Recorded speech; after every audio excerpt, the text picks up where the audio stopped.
sebetulnya ya kalau dikatakan tiba-tiba memang langsung booming gitu ya, tetapi pastinya ada prolog-prolog yang terjadi gitu ya di dunia peternakan.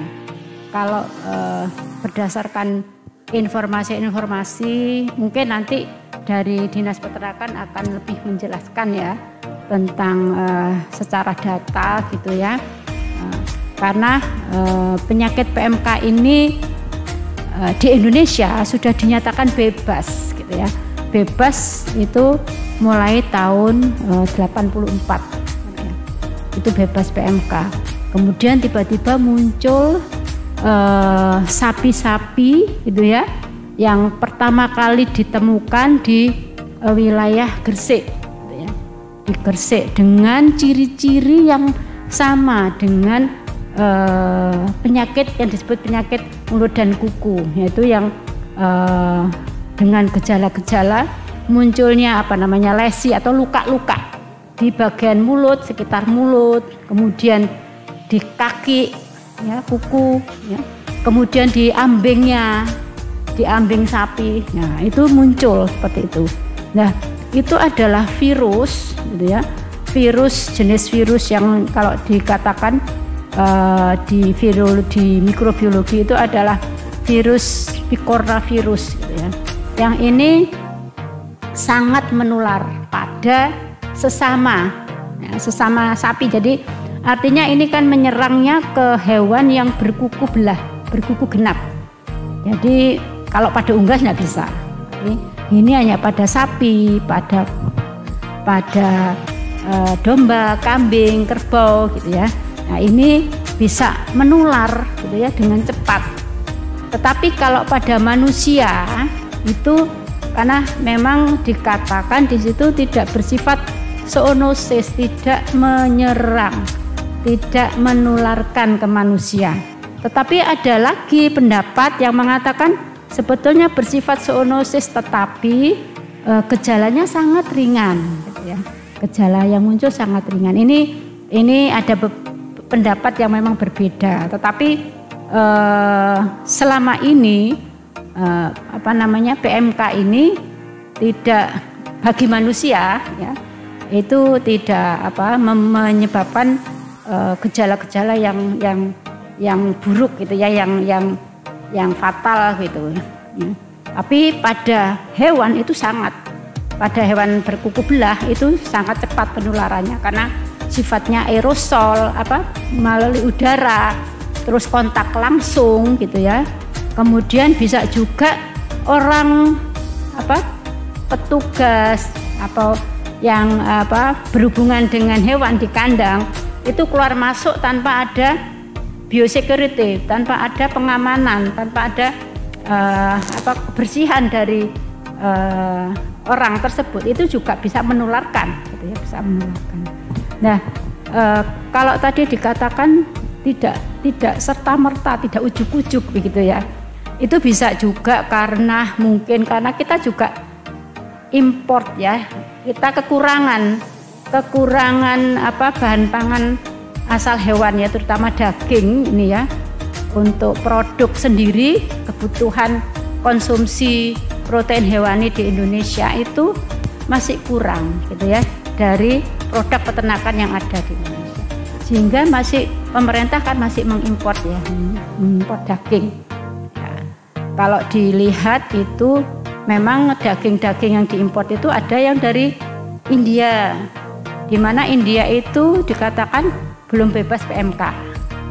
Nah, ini bisa juga gitu ya, bisa juga proses itu penularan bisa terjadi seperti itu. Jadi kalau PMK ini dampak ekonominya yang sangat besar ya. Jadi kerugiannya itu sangat tinggi bagi peternak. Kemudian juga ya terutama nantinya ya juga masyarakat dan masyarakat awam itu jadi takut gitu ya mau mengkonsumsi gitu ya daging ini, apakah sudah benar-benar daging dari sapi yang sehat atau yang sakit gitu ya. Nah, ini mungkin nanti dari Dinas Peternakan itu nanti akan memberikan edukasi kemudian kepada masyarakat gitu ya, bahwa yang perlu diperhatikan itu kalau kita ada safety-nya itu adalah kalau misalnya di dalam suatu peternakan ya, kalau memang sudah ada yang terkontaminasi atau terindikasi penyakit itu, artinya berarti PMK ini harus dikarantina gitu ya, dipisahkan dengan sapi yang sehat. Kemudian kalau antar wilayah itu juga dihentikan proses lalu lintas ternaknya, itu ditutup gitu ya, bagi wilayah-wilayah yang memang sudah terdeteksi ada ternak yang mengalami PMK ini, sehingga tidak boleh ada ternak yang masuk atau dari misalnya di sini Gresik ya, yang Gresik mungkin di daerah enggak semuanya ya, enggak semua wilayah Gresik, tapi ada kecamatan ya yang sudah mengalami, maka di situ dilokalisir gitu ya, tidak boleh ada ternak yang keluar dari wilayah itu. Ini salah satu pencegahan ya.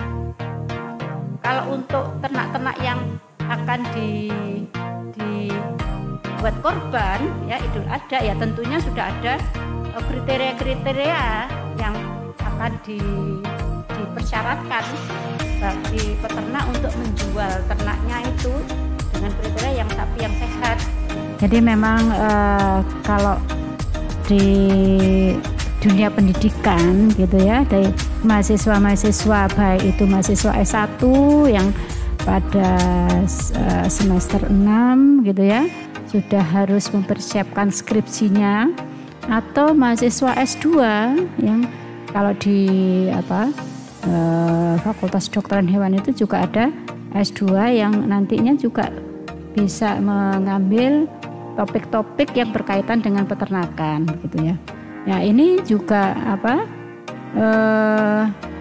dengan adanya wabah PMK di beberapa daerah itu, maka prosedur pelaksanaan penelitian di wilayah tertentu, di mana misalnya sampel penelitiannya itu adalah sapi perah ataupun sapi potong, itu proses biosecurity-nya sangat ketat gitu ya, sangat diberlakukan sangat ketat ya.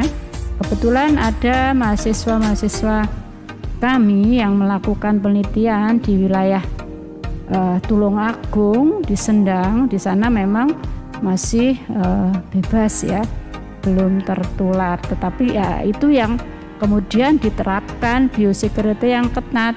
Jadi mahasiswa yang masuk di wilayah Sendang harus melakukan penyemprotan dengan disinfektan, baik sepeda motornya, orangnya ya, bajunya harus ganti begitu ya, kemudian cuci tangan. Dan seperti kalau kita pada saat tahun 2020 ya sampai 2021 itu pandemi COVID yang begitu luar biasa gitu ya, sangat menakutkan gitu ya, yang kita harus menjalankan prokes yang sangat ketatnya, itu juga dilakukan bagi para mahasiswa yang melakukan penelitian dengan sampel penelitiannya adalah hewan-hewan berkuku belah ya, tidak hanya sapi ya, tidak hanya sapi perah, sapi potong, mungkin di domba kambing ya, di peternakan domba kambing juga akan diterapkan seperti itu, karena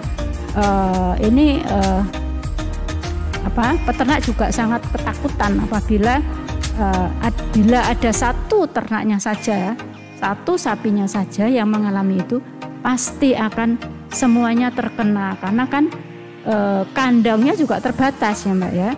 Jadi kandang peternak itu baik itu peternak yang tingkat menengah ya, atau mungkin levelnya tadi seperti Bu Made katakan hanya sebagai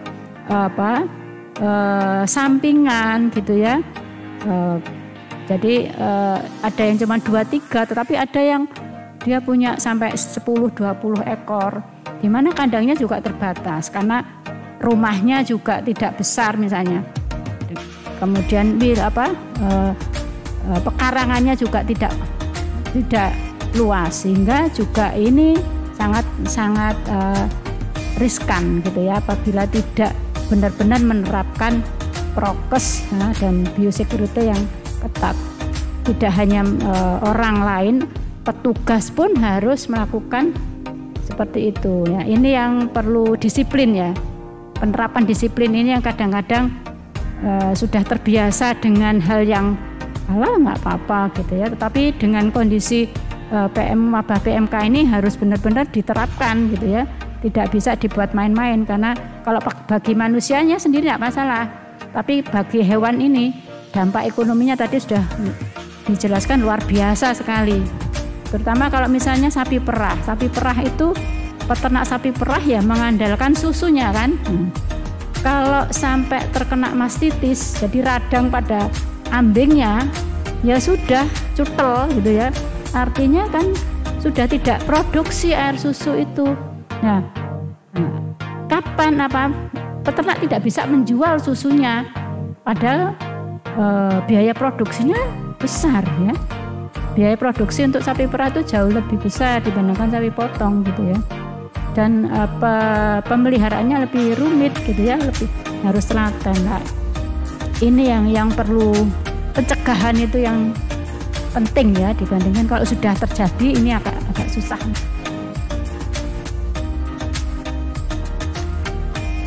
Oke, dilihat dari aspek ekonomi terkait dengan isu PMK ini, kita bisa mengaitkan dengan kondisi negara kita. Kita adalah negara besar, punya penduduk besar, artinya kita mempunyai kapasitas produksi dan konsumsi yang sangat tinggi. Nah, kita punya banyak peternak di masing-masing wilayah itu punya biasanya kelebihan, keunggulan dalam produksi ternak, terutama yang ternak klasifikasi ternak besar. Nah, ternyata sekarang ada semacam kejutan, munculnya kembali PMK ini tentu membuat kita sedikit kaget, artinya sesuatu yang sudah pernah dikatakan bebas dari masalah ini ternyata muncul lagi. Nah, mungkin itu faktor sirkulasi atau siklus alam yang tidak bisa kita prediksikan. Tetapi dengan kemajuan teknologi itu tentu bisa diantisipasi atau diupayakan preventif semacamnya. Nah, dari aspek produksi ternak besar khususnya itu tidak hanya mempunyai nilai ekonomis karena dia adalah mempunyai prospek yang cukup besar, terutama dibutuhkan pada kegiatan-kegiatan tertentu ya. Kalau kita setiap tahun kita merayakan Hari Raya Kurban Idul Adha, di sana ada kebutuhan permintaan yang sangat tinggi. Namun juga dari sisi produksi, kalau itu adalah peternak skala kecil rumah tangga, kalau di desa itu adalah upaya menabung yang paling simpel rumah tangga di desa. Jadi di samping aktivitas pertanian, biasanya Pak Tani itu punya merawat 1-2 ternak. Nah, ketika terjadi kondisi seperti ini dan itu tidak bisa diprediksikan karena tadi adalah Prof. Panca menyampaikan tingkat penularannya antara 80-90%, artinya kita tidak bisa secara natural menghambatnya karena mungkin hewan tidak berinteraksi langsung ternak Bapak A dan Bapak B, tapi ketika Bapak A keluar dari kandang A ke kandang B tentu bisa membawa dampak penyakit ke hewan-hewan berikutnya, dan ketika ini terjadi itu akan membawa dampak pada rencana yang berupa tabungan tadi, karena biasanya bapak-bapak petani di desa mempunyai ternak itu adalah sebagai langkah menabung, persiapan untuk biaya pendidikan putra-putrinya. Oh, kalau nanti punya putra di kelas 4, 2 tahun lagi kelas 6, pindah ke SMP itu sudah siap-siap. Karena nilai ekonomisnya itu di atas puluhan juta, jadi gitu. dengan investasi sebesar 5 juta, aktivitas sehari-hari dengan mengumpulkan ini diharapkan nanti nilai ekonomisnya cukup untuk mengantarkan putra-putrinya. Nah, artinya stok produksi ini bisa sangat mengganggu kondisi tidak hanya di level bisnis nih, peternak yang skala besar, tetapi juga peternak skala kecil. Bahkan kalau kita lihat dampaknya bisa ke keputusan investasi pendidikan tadi. Nah, ekonomi itu tidak hanya ada sisi produksi, kita juga ada sisi konsumsi. Nah, kalau dari sisi konsumsi, kalau secara agregat besarnya potensi demand itu ya di hari-hari tertentu tadi. Nah, kita akan menyambut hari raya Kurban ini, Idul Adha. Tiba-tiba isu ini merebak di 4 kabupaten yang ada di sekelilingnya Surabaya. Yang kita tahu Surabaya itu punya potensi permintaan yang sangat besar karena penduduk kota metropolitan kedua, sebagian besar penduduk akan warga kota Surabaya akan merayakan Idul Adha, berkurban minimal itu satu masjid saya lihat puluhan sapi, kambing gitu. Nah, ketika ini terjadi ada shock di sisi produksi, tentu akan mengganggu keseimbangan pasar. Demand sangat tinggi, kebutuhan, permintaan sangat tinggi, sementara produksi misalnya jangan sampai menimbulkan korban hewan itu tentu akan berkurang gitu. Itu akan membawa lonjakan harga yang sangat besar. Biasanya ketika demand itu jauh di atas penawaran, permintaan jauh di atas penawaran, pasti harga yang akan melonjak. Nah, tentu saja yang biasanya mampu menyumbang 1 atau 2 bahkan sampai 10, dengan adanya perubahan harga ini mungkin akan dengan harga yang sama tidak akan mendapatkan jumlah hewan kurban yang sama. Belum lagi memang sangat terbatas. Biasanya kalau permintaan yang sangat tinggi itu akan memicu upaya-upaya ya jangan sampai ya, artinya berupaya menjual hewan yang tidak sehat untuk tujuan itu. Mudah-mudahan itu tidak tercapai, tapi biasanya insentif ekonomi itu begitu. Nah, itu kalau secara agregat. Kalau kita lihat di level rumah tangga, kebutuhan daging itu terutama daging sapi, daging merah itu adalah salah satu sumber protein utama yang kita setiap rumah tangga itu butuhkan, bergantung pada kelompok usia. Memang yang paling besar itu adalah yang kelompok usia produktif. Nah, kalau ada gangguan distribusi daging seperti ini, mungkin rumah tangga bisa mengalokasikan atau mensubstitusi, mengganti ke produk sumber protein yang lain. Tetapi keseimbangan diet konsumsi makanan itu jika ini berlangsung lama, kelangkaan daging sapi ini tentu akan memicu ekonomi. Itu selalu begitu, ketika produk ini hilang permintaannya dan berpindah ke produk yang lain, nanti dikhawatirkan daging ayam, telur, ikan yang tadinya harganya normal ikut naik nanti karena semua orang sudah beralih dari konsumsi daging ke ikan, seperti itu. Jadi efek lanjutan secara ekonominya yang kita khawatirkan. Di Sekolah Pasar Sarjana Universitas Airlangga kita sekarang ada prodi baru, namanya Magister Ekonomi Kesehatan.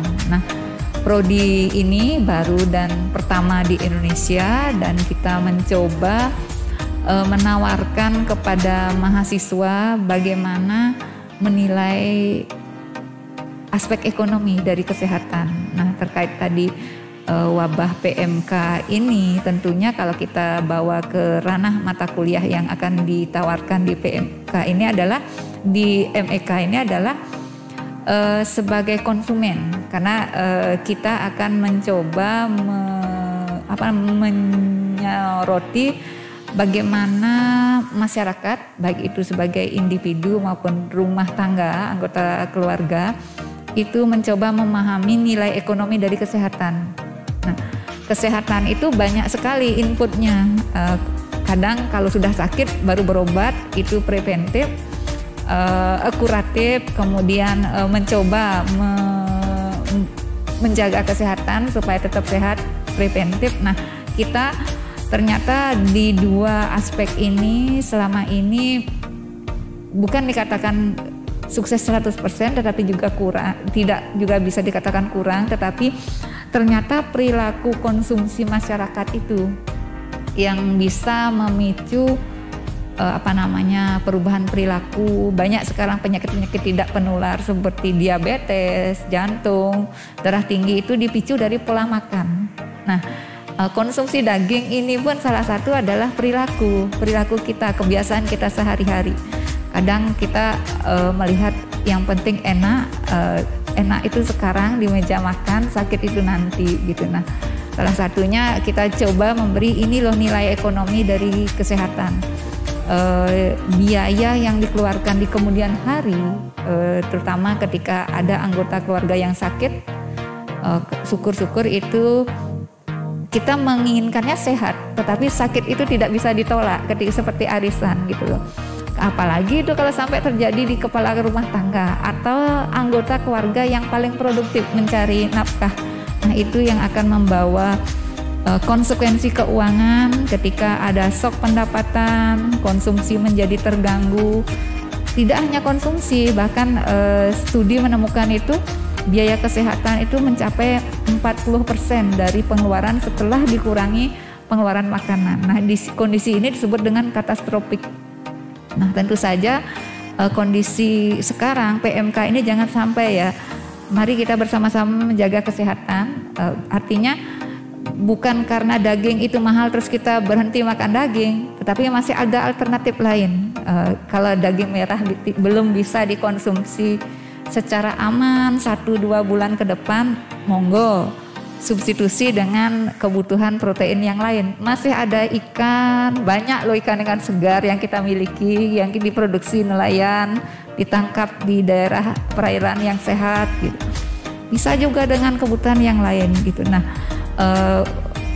upaya substitusi ini tentu akan berupaya untuk menjaga keseimbangan diet jangka panjang. Nah, itu yang coba diajarkan nilai ekonomi dari investasi kesehatan bagi mahasiswa. Juga kita banyak bercerita nanti mungkin kasus PMK ini menyadarkan kita pentingnya kebutuhan asuransi. Nah, sekarang mungkin petani di desa-desa saya itu setelah wabah kemarin itu sudah belajar ikut kelompok asuransi ternak. Jadi begitu dia membeli bibit ternak itu langsung membeli asuransi ternak. Kemudian secara rutin memberi vaksinasi. Nah, itu untuk mengurangi resiko ketika terjadi wabah seperti sekarang ini. Karena kita belajar berkali-kali ketika wabah itu datang kita tidak siap. Terutama ya kebutuhan dokter hewan di desa itu relatif kurang. Di desa saya itu berkali-kali peternak itu kehilangan kesempatan mendapat nilai ekonomi dari beternak. Nah, tentu saja itu juga selanjutnya membawa konsekuensi pada ketersediaan kebutuhan daging, karena ternak inilah salah satu sumber utama protein di pasar tradisional di desa.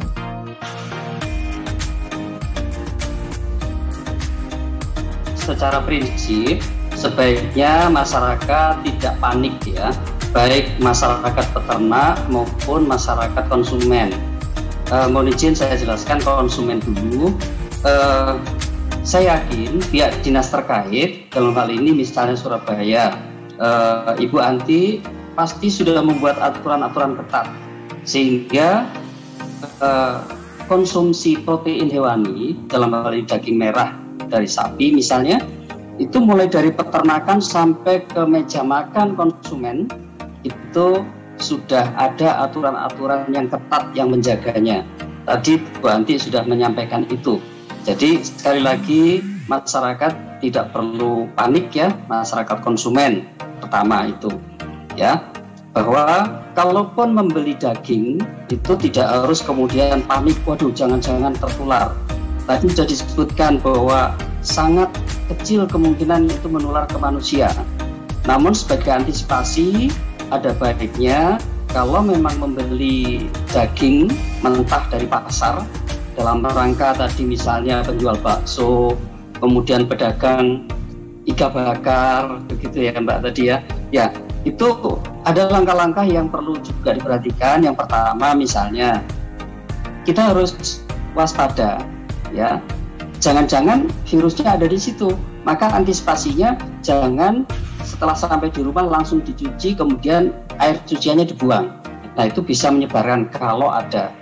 Langkah antisipasinya adalah begitu dapat dari pasar maka langsung saja direbus ya. Kemudian pembungkusnya itu juga demikian, jangan dibuang sembarangan, lebih baik kalau kemudian dibakar ya, atau begitu dapat dari pasar langsung dibekukan, atau kalau tidak dibekukan itu disimpan di chiller itu pasang bawah ya, kira-kira setengah jam gitu baru kemudian dibekukan ya. Kalaupun jeruan misalnya pedagang soto yang perlu jeruan, lebih baik kalau beli yang sudah bentuk hasil rebusan, bukan mentah. Kalaupun beli mentah, ya sebaiknya direbus dulu, begitu. Nah, kemudian bagi para peternak, antisipasi untuk pencegahan ini yang penting. Jadi bukan semata-mata mengetahui tanda-tandanya, tetapi antisipasi. Ya, pertolongannya maksudnya bukan pertolongan, pencegahan bagi yang peternak ya. Kalau memang dari dinas terkait, nah intinya begitu. Tadi saya sebutkan jangan panik peternaknya. Peternak itu pasti sudah ada yang ngurusi, misalnya Surabaya tadi Bu Anti sudah melakukan regulasi-regulasi. Di daerah juga saya yakin demikian. Ya, biasanya di daerah akan diterapkan aturan begini. Begitu ada ternak yang terindikasi positif kena PMK, maka ternak itu harus dimusnahkan supaya tidak menular ke yang lain. Nah, biasanya pihak dinas terkait punya kebijakan bagaimana pemusnahannya ini. Ya, yang baik tentunya ini yang belum saya lihat ya. Pemerintah membeli ternak ini kemudian dimusnahkan. Jadi peternak mendapatkan ganti rugi. Jadi satu itu. Yang kedua, karantina wilayah. Tadi sudah disebutkan oleh Prof. Panca bahwa penularannya itu bisa dari hewan ke hewannya itu sendiri, atau penularan melalui hewan-hewan yang lalu lalang di situ. Misalnya ada kandang sapi, ada ayam yang masuk ke kandang A, kemudian keluar masuk ke kandang B, bisa menular ke kandang B dan seterusnya. Begitu juga melalui orang-orangnya.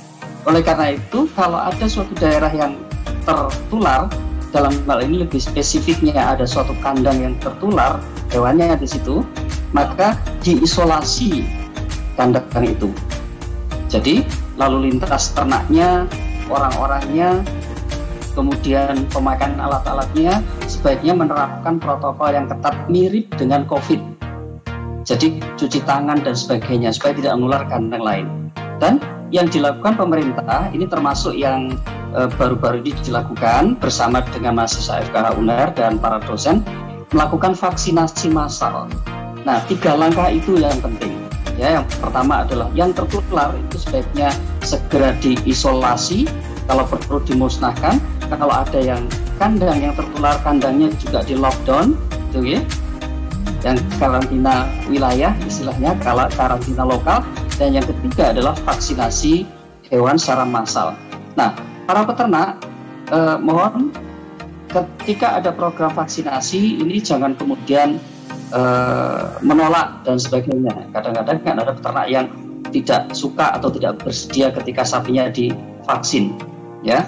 Nah, bagi yang memiliki hewan yang mungkin rentan terhadap PMK, jadi hewan berkuku belah, tadi sudah disebutkan Prof. Panca, kambing, domba, sapi misalnya, babi, ya, itu kalau mendapatkan tanda-tanda misalnya kok ternaknya ini ngiler terus gitu ya, tidak seperti biasanya, kemudian kakinya terpincang-pincang, sering menendang-nendang, kemudian menggosok-gosokkan bibirnya itu ke dinding, timbul lepuh-lepuh, timbul luka-luka di daerah mulut dan kakinya, di mukosa mulutnya, ya, maka itu adalah tanda-tanda dari PMK. Nah, kalau ada demikian, jangan segan-segan segera lapor ke petugas. Di daerah itu sudah ada tenaga medik veteriner, ada dokter hewan, ada Poskeswan, pos kesehatan hewan, ada Mantri Kesehatan. Nah, silakan lapor, nggak usah khawatir nanti dengan lapor terus ada tindakan apa-apa.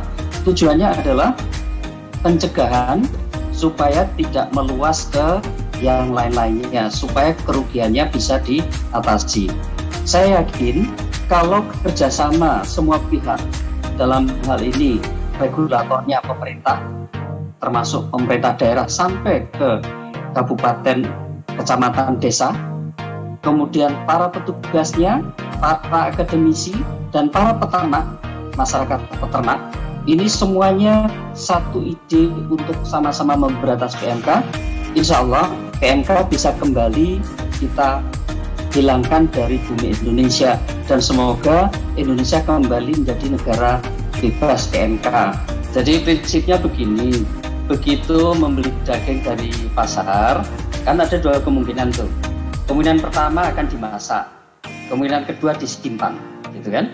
Kalau akan dimasak, sebaiknya langsung direbus, ya paling tidak 30 menit, gitu. Nah, bungkusnya itu jangan dibuang sembarangan, sedapat mungkin dibakar, gitu, ya. Kalau akan disimpan beku, ya, maka beserta bungkusnya itu diletakkan di kulkas yang bawah dulu, itu sekitar 30 menit begitu. Nah, setelah itu baru kemudian dimasukkan ke freezer sebagai dibekukan. Itu kalau dibekukan begitu, ya. Jadi triknya begitu saja, karena pada prinsipnya kita menghindari agar barang-barang atau cairan yang berasal dari daging itu mencemari lingkungan, gitu. Tadi kan ada 6 langkah yang saya sebutkan, ya, saya ringkas jadi 2 tadi. Kalau 6 langkah itu dijabarkan, 1, ya, kalau setelah membeli daging dari pasar jangan dicuci, karena kalau dicuci berarti cuciannya itu akan mencemari lingkungan seandainya masih mengandung virus. Tapi yakinlah sebetulnya tidak ada, karena tadi Bu Anti sudah menjelaskan dari hulu ke hilir itu sudah diatur sedemikian rupa, gitu. Nah, kemudian yang kedua, kalau mau direbus, ya langsung dari bungkusnya dikeluarkan, direbus, bungkusnya dibakar. Kalau akan dibekukan, ya itu di chiller dulu sekitar 30 menit, baru kemudian dibekukan. Sedangkan kalau untuk jeroan, mungkin saya nggak tahu Prof Jojo penggemar soto jeroan apa enggak ini? Ya, kalau ada kan orang-orang yang penggemar juga, Prof. Penggemar saya. Soto Madura ya, Gubeng Pojok begitu. Oh, soto ayam saya, Prof. Soto ayam tapi. Ayam. Iya, yang saya maksud soto jeroan. Kalau penjual soto jeroan, misalnya soto daging, sedapat mungkin membeli jeroan itu yang sudah dalam bentuk direbus, sudah rebusan. Tetapi kalau seandainya membelinya dalam bentuk yang masih mentah, maka perlakuannya seperti kembali ke contoh nomor 1 tadi, ya, direbus dulu, jangan dicuci, langsung masukkan air mendidih, kemudian baru dicuci. Kenapa? Pada prinsipnya virus ini akan mati ketika kita masukkan ke air dengan suhu di atas 70 derajat Celcius selama sekitar 24-30 menit. Nah, kalau air rebusannya itu air mendidih, tentu itu lebih dari 70 derajat Celcius, artinya lebih aman. Ya, jadi tip and tricksnya saya tidak terlalu rumit, ya, sederhana. Yang penting jangan panik. Tadi Bu Anti sudah menjelaskan secara rinci, ya, apa-apa yang dilakukan oleh pemerintah Kota Surabaya. Saya yakin bagi pendengar seluruh Jawa Timur, pemerintah kabupaten dan kota masing-masing juga punya aturan-aturan yang mirip dengan yang disampaikan oleh Bu Anti. Artinya sekali lagi, konsumen jangan panik menghadapi ini, karena panik itu menurunkan imunitas. Kita harus sehat dan bahagia supaya imunitas tinggi.